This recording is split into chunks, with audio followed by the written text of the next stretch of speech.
Kanalıma hoş geldiniz. Bugün yine orkide bakımına dair sizlere önemli püf noktalardan bahsedeceğim. Özellikle bugün orkidelerde yaprak bakımı nasıl olması gerekiyor ve orkidelerinizin bu şekilde bol bol çiçek açabilmesi için nelere dikkat etmemiz gerekiyor. Özellikle orkidelerinizin canlı, bol bol yeni ve yeşil yapraklara sahip olması, aktif köklere sahip olabilmesi için doğru gübre kullanımı çok önemli. Orkide bakımında mutlaka evde belirli aralıklarla doğal gübreler kullanmak gerekiyor. Doğal gübreler özellikle orkidelerin kök ve yaprak gelişimine destek sağlayarak orkidelerinizin kısa sürede yeni çiçek dalı çıkarmasını destekliyor. Bugün orkidelerde kullanabileceğiniz yeni bir gübre tarifi hazırladım. Hemen sizlere bu gübre tarifini ne ile hazırladığımı göstermek istiyorum.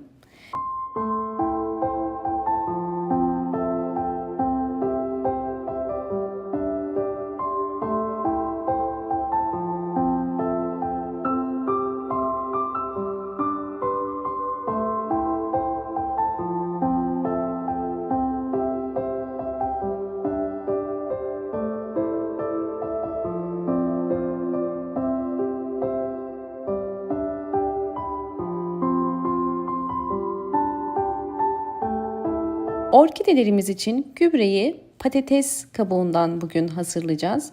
Patates özellikle orkide gelişimine fayda sağlıyor. Bunun nedeni ise patatesin özellikle kabuklarında bulundurmuş olduğu bol miktardaki potasyum, kalsiyum, B, C vitaminleri ve aynı zamanda patates kabuğundaki antioksidan özelliği sayesinde de orkide yapraklarının hem canlı olmasına hem sert olmasına hem mantar gibi hastalıklardan korunmasına yardımcı oluyor.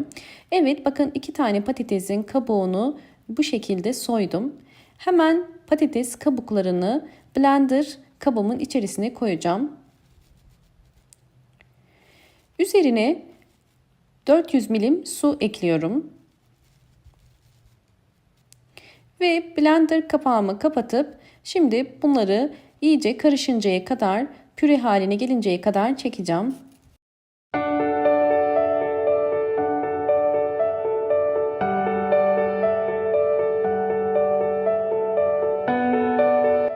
Videomu eğer buraya kadar izlediyseniz ve beğendiyseniz hemen beğen tuşuna basıp kanalıma da abone değilseniz bana destek olmak için abone olmayı unutmayın. Evet, patates kabuklarım gördüğünüz üzere püre haline geldi. Bakın suyun özellikle rengi kırmızı. Çünkü ben kırmızı patates kullandım. Bu arada başta belirtmeyi unuttum. Patates kabuklarını iyice yıkadıktan sonra bu şekilde sıvı haline getirdim. Ve özellikle içerisindeki posasının su ile karışmaması için bakın bu şekilde bir süzgeç yardımı ile süzüyorum. Tabii bu posayı atmayacağım. Posadan da ikinci bir tarif göstereceğim sizlere. Evet, bakın altında kalan posası da bu kadar. Şimdi posasını tekrar geri içerisine koyup bu posanın içerisine alabildiği kadar su koyabilirsiniz. Bakın bu da patates kabuğundan çıkan su. Evet, bakın üzerini su ile dolduruyorum. Bu karışımı özellikle bütün çiçeklerinize verebilirsiniz. Bunu bir gece bekleteceğim. Bir gece beklettikten sonra evdeki diğer orkide dışındaki bütün çiçeklerinize verebilirsiniz. Hemen patates kabuğundan çıkan suyu bakın bir sprey kutusunun içerisine bu şekilde koyuyorum. Evet, bakın patates kabuğu suyu miktarı bu kadar. Fakat bunu üzerine biraz daha su koymam gerekiyor. 2 katı kadar su koyacağım. Arıtma suyu kullanıyorum. Evet, 2 katı kadar su koydum ve şimdi artık orkide yapraklarım için hazırlamış olduğum sıvı karışımı hazır. Bunu biraz çalkalayıp orkide yapraklarında nasıl kullandığımı hemen göstereceğim. Kış ayında çiçeksiz orkideleri çiçeklendirebilmenin 5 farklı yöntemini sizlerle paylaşacağım. Hemen en önemli yöntemine geçelim. Birinci püf nokta, orkideler çiçeklerini döktükten sonra bir daha çiçek açabilmesi için yapmanız gereken en önemli nokta. Çiçeği dökülen, hiç çiçeği kalmayan ya da bu şekilde çok az çiçeği kalan orkideleri buluyoruz. Orkidenin en uç kısmında belirgin bir tomurcuk yoksa orkide dalını çok geç olmadan budamak gerekiyor. Orkide dalı geç budanırsa ister istemez dalda sararma olabilir. Ya da orkide dalı zamanında budanmadığı için yeni çiçek dalı çıkarması, boğumlardan yeni çiçek dalı çıkarması gecikir. Eğer hızlı bir şekilde orkidelerin boğumlarından çiçek dalı elde etmek istiyorsanız hemen geciktirmeden budama yapın. Orkidede budama yaparken dikkat etmemiz gereken en önemli püf nokta boğumları kesinlikle boşuna kesmemek. Her bir yeşil boğum bizim için yeni bir çiçek dalı demek. Bakın bu dalı görüyorsunuz, daha önce budamıştım ve üzerinde yeşil boğumları bıraktım. Hemen diğer dalda da boş boğumlar var, yani dökülen çiçekler var. Budama yaparken boş boğumlar, yani çiçeği dökülen boğumları kesiyoruz bakın. Dolu boğumları bıraktık. Sonbaharda orkidenizi ne kadar erken budarsanız o kadar erken yeni çiçek dalı çıkarır. O yüzden bu zamanı kaçırmayın. İkinci önemli püf nokta, bir orkidenin çiçek çıkarabilmesi için mutlaka sağlıklı olması gerekiyor. Yani hasta olmaması gerekiyor. Orkidenizde böcek kontrolü yapmalısınız. Bunun için bir patatese ihtiyacımız var. Patatesi ince bir dilim halinde keseceğim. Ve bu patates ile orkidenizde eğer göremediğiniz toprak içerisinde salyangozlar, böcekler varsa bunu görmüş olacağız. Bir dilim patatesi bu şekilde orkide toprağın üzerine koyuyoruz ve bunu bir gece bekletiyoruz. Bir gece beklettikten sonra eğer orkidenizde böcekler varsa bu şekilde üzerinde birikecektir. Diğer önemli püf nokta orkide yapraklarının sağlıklı olması, yani hasta olmaması gerekiyor. Bakın, orkidelerinizi mutlaka 15 günde bir yaprak kontrolü yapın. Yapraklarda bu şekilde eğer lekelenmeler, noktalar varsa bu bir hastalık olduğunu gösterir. Bunun için hazırlamış olduğum patatesli karışımı hazırlayarak böceklerden kurtulacağız. Orkide yapraklarında meydana gelebilecek her türlü hastalıklar olabilir, bitler olabilir, unlu bit, tirit böceği ya da bir takım mantar hastalıkları gibi hastalıkların önüne geçmek için bakın bu şekilde ben bütün yapraklarına sıkıyorum. Sizler de hem yaprakların üst kısmına hem de alt kısmına sıkın.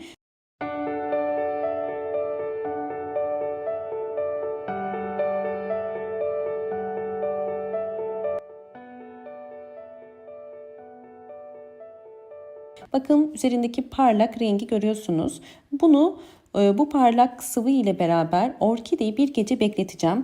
Çünkü bu dediğim gibi orkide yapraklarını onaracak. Hem içerisindeki vitaminler sayesinde orkidenin yapraklarının canlı, sert ve onarılmasına yardımcı olacak. Hem de eğer üzerinde bir hastalık varsa, bir bit varsa bunun da engellemiş olacak. Bu tarz işlemleri ayda bir kere orkide yapraklarına uygulayabilirsiniz. Daha fazla uygulamanıza gerek yok. Hiçbir bitki besinini özellikle çok sık aralıklarla vermenizi tavsiye etmiyorum.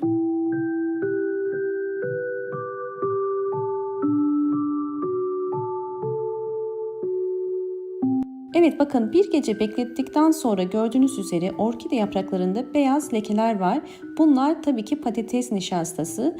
Üzerinde bu şekilde bekleyip kuruyunca bu şekilde beyaz lekeler oluşuyor. Şimdi ikinci aşamaya geçiyoruz. Artık yeteri kadar üzerinde durdu. Üzerindeki son kalıntıları da bir ıslak mendili, bakın bir suyun içerisine batırarak bu şekilde artık orkide yapraklarıma son bakımı da yapıyorum.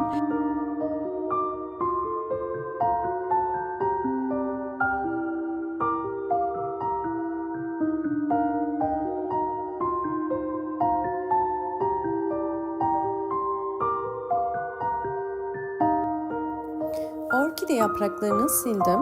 Videomu buraya kadar izlediyseniz ve beğendiyseniz hemen beğen tuşuna basıp kanalıma da abone değilseniz eğer bana destek olmak için abone olabilirsiniz. Sizleri sonuçlarla baş başa bırakıyorum.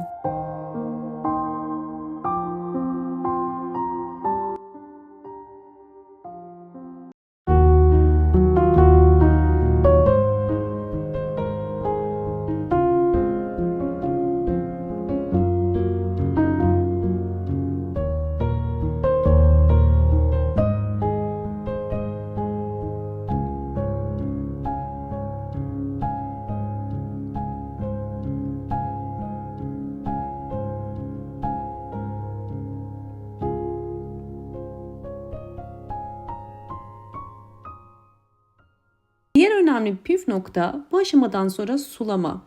Doğru sulama çok önemlidir. Eğer orkidenizi sulamak istiyorsanız köklerine bakın. Kök rengi bu şekilde gri ya da beyaz ise suya ihtiyacı var demektir. Ama bu şekilde yeşil ise kesinlikle orkidenize tekrar su vermeyin. Eğer orkidelerinizin kökleri sağlıklı ise ve uzun süredir çiçek açmıyorsa patates kabuğu suyu ile orkidelere çiçek açtırabilirsiniz. Patates kabuğu orkide köklerini güçlendirerek daha hızlı bir şekilde orkidelerinizin çiçek açmasına yardımcı olacaktır. Her bir saksıya en fazla 8 yemek kaşığı kadar verebilirsiniz. Şimdi 2 ay sonraki gelişimleri sizlerle paylaşıyorum.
Sizlerle yapmış olduğum bakım sonrasındaki orkidelerimin gelişimlerini paylaştım. Gördüğünüz üzere orkideler bol bol sağlıklı yapraklara sahip oldular ve sağlıklı yaprakları olan bir orkidede bol bol yeni çiçek dalı çıkardı. Umarım bu anlattığım bütün püf noktalar sizler için faydalı olmuştur. Videomu buraya kadar izlediğiniz için teşekkür ediyorum. Hoşça kalın, sağlıkla kalın.